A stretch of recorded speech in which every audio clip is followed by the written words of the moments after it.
Jakarta, Kompas.com, Sabagian Wilaya di Jakarta Diprediksi Hujan Disertai Petir dan Angin Kencang hari ini, Rabu, 20/12/2017.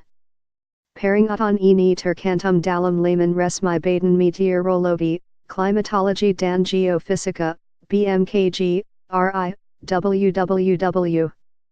bmkg.go.id waspada potensi hujan disertai kilat/petir dan angin kencang di wilayah Jakbas, Jaksel, Jaktim, dan Jakbar pada siang dan sore hingga menjelang malam hari. Demikian isi peringatan dini BMKG dalam laman www.bmkg.go.id seperti dikutip kompas.com, Rabu.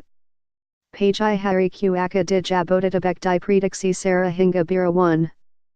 Pada siang menuju sore hari hujan ringan diprediksi akan mengguyur seluruh wilayah di Jabodetabek.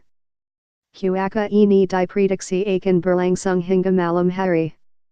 Kamis, 21/12/2017, dini hari Jabodetabek diprediksi akan diselimuti awan tebal.